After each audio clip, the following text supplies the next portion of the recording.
morning. It's Monday, May 20th. Thanks for joining us on Up to the Minute. We're bringing you the news, announcements, and events, along with a couple of special guests. I'm Dr. Amy Tan, Dean of HCC's English and Communications, and I'm joined today by Dr. Nicholas Cox, our History Department Chair. Good morning, Nick. Good morning. How are you? I am doing well. I have to say we got incredibly lucky with all the extreme weather this weekend. How about you? How are you faring? Did okay. Did okay. I was at a concert at HCU on Thursday night when the storm came through, and it was thunder and lightning and flickering lights. But down in Sugar Land, we didn't lose power. My son, who lives in Midtown, lost power, but he got it back on Saturday. Thank goodness. And I know that we still have a few colleagues out there who are without power today. And I hope everybody is receiving all the information about all the wonderful events that we have throughout the city, that HCC has been a part of, but that the city is offering for food distribution, ice, cooling centers. Unfortunately, our city is very familiar with these extreme weather responses. And we're getting used to it. It's awful every time, but it seems like we get a little bit better at managing it as well. And that is the beautiful thing, is to watch all of our Houstonians come together and support each other. And I know we're going to get through this. So we are excited today. We have two special guests. Before we get to our guests, we need to let everybody know how to find us, Nick. Yeah, sure. We are live on the Houston Community College District's Facebook page, and we're also on YouTube. We're on X, LinkedIn, and on HCCTV at noon, 5, and 10 p.m. Monday through Friday. Wonderful. Well, today is Mental Health Monday, and we are joined by a local nonprofit who's returning to talk about the very serious issue of stalking. So we're happy to bring Brooke Fisher, education and outreach advocate for the Bridge Over Troubled Waters, to speak with us today. Good morning, Brooke. Good morning. Thanks so much for being here. Yeah, we're so glad to have you. If you'll just give us 10 minutes, then Dr. Cox will be right with you to hear all of the information you have to share. Sounds wonderful. Great. First, we have an HCCTV family member discussing being an advocate for an organization near and dear to her. Good morning, Stacee Hawkins, HCCTV media producer, HCC Adjunct instructor in communications, and Parkinson's advocate. It's great to see you, Stacee. Good morning. How are you doing today? I'm doing great. I'm happy to be in the studio for the first time, recording Up to the Minute here in the studio. Yeah. Well, so you're going to be filling us in on all the recent Parkinson's news on Capitol Hill. But first, give us some background on your experience with Parkinson's disease. Well, I was diagnosed with Parkinson's in spring of 2021. So that was in the heart of the pandemic. But I'd probably been dealing with symptoms of my Parkinson's, tremors and back pain, for probably about 2 years. We had thought it might be anxiety, it might be a pinched nerve, it might be back problems. I just knew that something was off. And so I finally went for a second opinion with a neurologist, and he almost immediately said, "This is Parkinson's." Wow. We had some scans and some tests that kind of confirmed what he was seeing. I have what's called tremor prominent Parkinson's, which means I'm all shaking all the time. It's had a major change in my life because I can no longer drive. So I've had to restructure a lot of the things I've been doing, but I've been very fortunate. I have a wonderful work environment, wonderful support from HCCTV. HCC's talent engagement has been wonderful, helping me get the accommodations I need. So I've been able to go on with most of my life, but it has been a big adjustment. I can imagine. And tell us a little, because of course, Parkinson's disease, it's not the same as MS, it's not the same as ALS. Are they related? I mean, is this a kind of diagnosis where it's kind of rule other things out? Yes, it very much is. Parkinson's is a neurodegenerative condition where basically the brain stops making dopamine, and that is involved in just about everything. It's involved in the way that you move. It's involved in the way your body regulates its temperature, your blood pressure, your moods, just about everything it touches. There is no definitive test like there would be, say, for cancer. It's mainly a clinical diagnosis that can be confirmed by some scans. It's important to know, though, that it's not a death sentence. It's not like some conditions. I asked my doctor, my first question was, how much is this going to cut my life short? He actually laughed. He said, no, Parkinson's is not something that you die from. It's something you learn to live with. Oh, that I'm sure was encouraging. Yes, yes, but it is a very common condition. 90,000 people in the US alone are diagnosed with Parkinson's every year. That is amazing, just incredible. Is that something that we see increasing? It is, and it's increasing at an accelerating pace. We don't quite know why that is. Some people propose that it may be chemical exposure. Okay. That may account for a lot of Parkinson's cases. So how did you become involved in advocacy for Parkinson's disease? Well, one of the first things that I did when I was diagnosed was start gathering information. So I signed up for a lot of newsletters with trusted organizations, one of which was the Michael J. Fox Foundation. And I got this really interesting email one day. They said that there is a bill out that's being proposed. It's called the National Plan to End Parkinson's Act. And it was, they were seeking people to co-sponsor the bill. And they had managed to get a meeting with staff from Lizzie Fletcher's office. And they were looking for constituents who would be willing to just give a couple minutes of their time in a meeting to tell their story. And so I emailed back, yeah, sure, I'd be happy to do it. And they selected me. It was a wonderful experience. It was really interesting to be able to meet people from my representative's office. And then later she decided to co-sponsor the bill. When it was brought up for a vote, it won, one passage with overwhelming support from both parties. And it was just so satisfying to be able to be part of something that would move Parkinson's research forward. And I was also surprised by how much it helped me, because Parkinson's, with the symptoms I have, is a very visible condition, and it made me very self-conscious. But the more I get out there and talk to people about it and am honest about it, the more comfortable I'm getting with my condition, which just helps me day to day as well. I can absolutely see how that would bring comfort. And with your background in communications, of course, you're perfectly situated to be an advocate for Parkinson's. Well, tell us a little. We talked a little bit about how common it's the second most common and fastest growing neurodegenerative disease. Tell us more about your why. Why are you involved in this? Why are you doing this? Parkinson's is a manageable condition. We are getting more and more information about it from research every day. We're getting better and better diagnosis, which is important because, like I said, I suffered for 2 years with daily pain because there's no definitive test.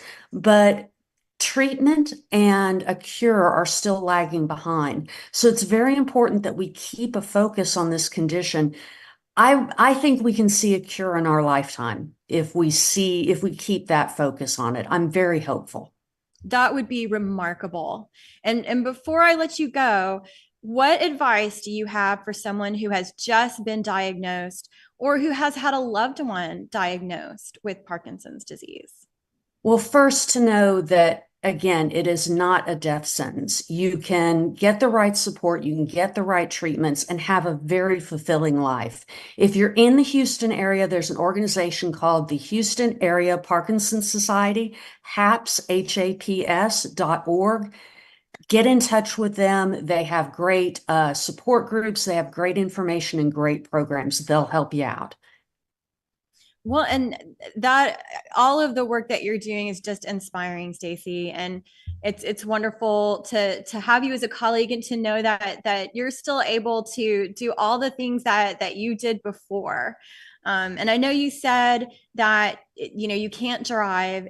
Are there other ways that you feel that the disease has impacted your life, in maybe positive ways?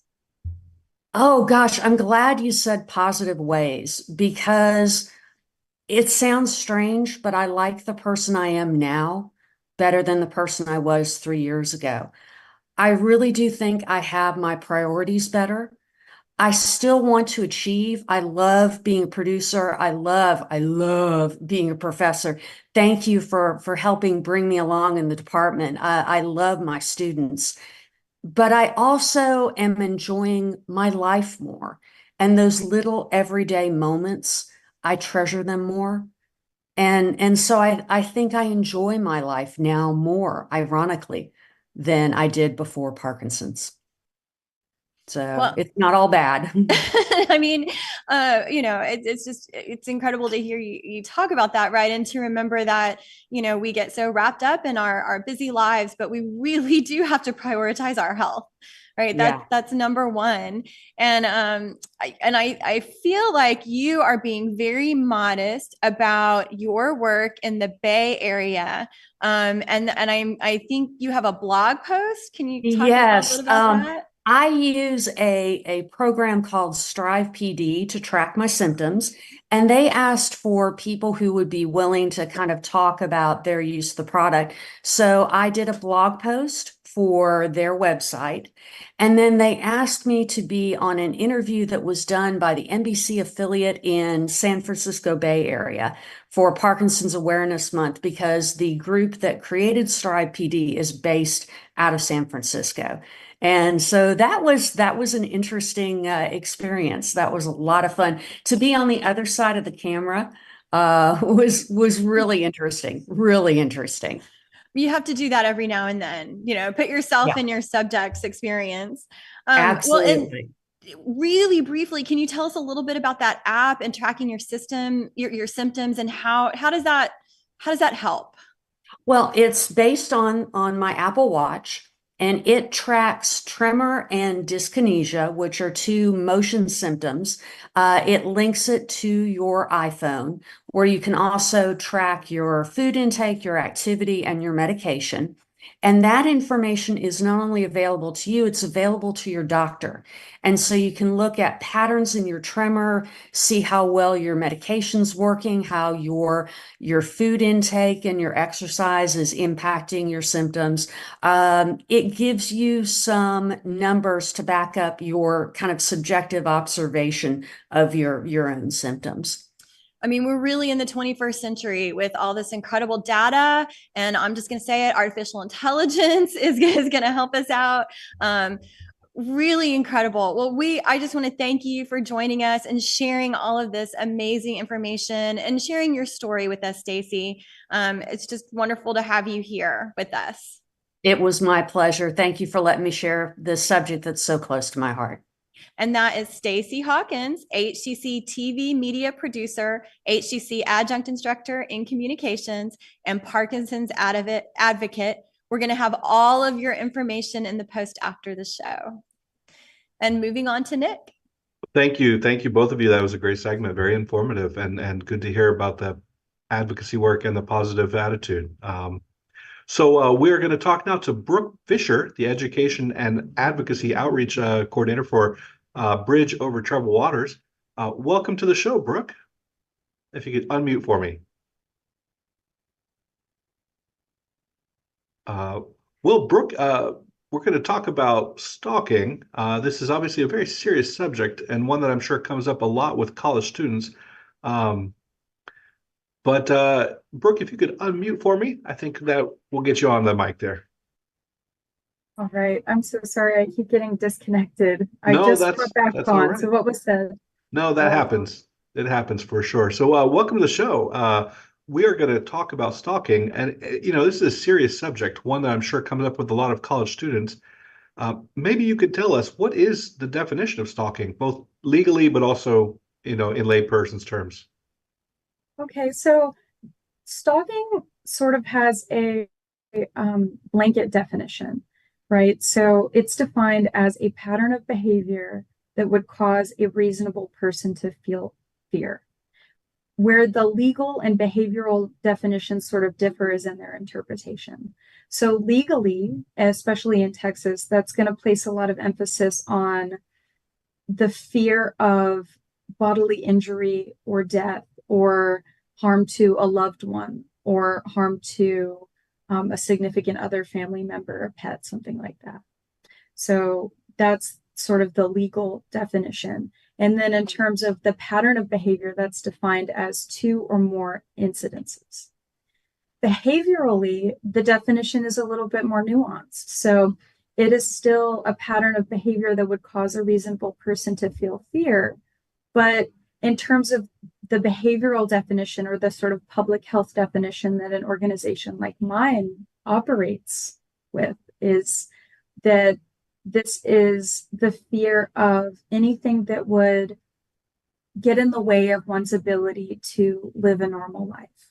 So rather than just the fear of, and I don't want to say just the fear, but rather than solely the fear of bodily injury or death, we also have the fear of, never feeling alone again. The fear of losing one's job, the fear of always having to look over your shoulder, or the fear of public embarrassment, things like that also fall under this definition. Well, now, what are some typical stalking behaviors, things that would be noticeable to a victim or a bystander, someone who might see this happening? So the behaviors that fall under the umbrella of stalking are sort of numerous, but right now, the way that we view it is we place these behaviors into 4 categories. It's known as the SLI model. So it's SLII. And this is surveillance, life invasion, intimidation, and interference. So surveillance in terms of stalking behavior. Well, it looks like we lost our feed there again, but I think maybe surveillance is when a stalker is watching someone, following them, monitoring their behavior.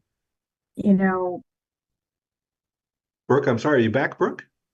Oh no, where did I get cut off? Well, you were on the first S of SLI with surveillance. Okay. Hopefully I don't get disconnected. So surveillance is going to be what we typically think about when we think about stalking, right? So it's going to be following the person, monitoring the survivor's online whereabouts, installing a GPS tracker, placing an air tag in that person's car or a purse, a possession. It's going to be information about the survivor from friends or family, something like that. So that's surveillance. And the next in the SLI model, I don't know if you got the whole model. So it's surveillance, life invasion, intimidation, and interference. Life invasion is going to be unwanted contact. It's going to be showing up in the person's life, showing up at their job, showing up in their phone, calling them repeatedly, calling the survivor again and again and again, invading their life. I'll disclose that when I was a teen, the person that I was in one of these relationships with, an abusive relationship in which I was being stalked, my partner would show up at my job and then just wait outside for 8 hours for me to get off of work repeatedly. So it's quite literally invading the survivor's life. Intimidation is going to be typically in the form of threats. It's going to be threatening to or actually harming oneself, engaging in property damage, symbolic threats. Maybe they don't take an action per se, but they make it known that they know where the survivor's family lives. So an act of intimidation might involve taking a screenshot with a dropped pin at the survivor's job sending it to them saying, you know, it's a threat that the survivor interprets as, I know where you are, things like that. It could also involve damage to one's property. It could be, you know, harming, like vandalizing one's home, saying, hey, I know where you are. Now, the last one, interference, is going to be the most tangibly dangerous. Okay. So whereas surveillance, life invasion, intimidation, those all interfere with a person's ability to carry on a normal life, interference is going to have a direct and tangible effect on the person's life. So it's typically done through sabotage or attack. So this could be financial sabotage. This could be work sabotage, interfering with the custody agreement, public humiliation. This could involve slashing the survivor's tires so that they can't leave their house and make it to work on time. It could also involve actual assault that prevents the survivor from carrying on a normal life, right? And there's actually some pretty harmful versions of this that have been documented. So there was a case that I read about, and this person who was stalking the survivor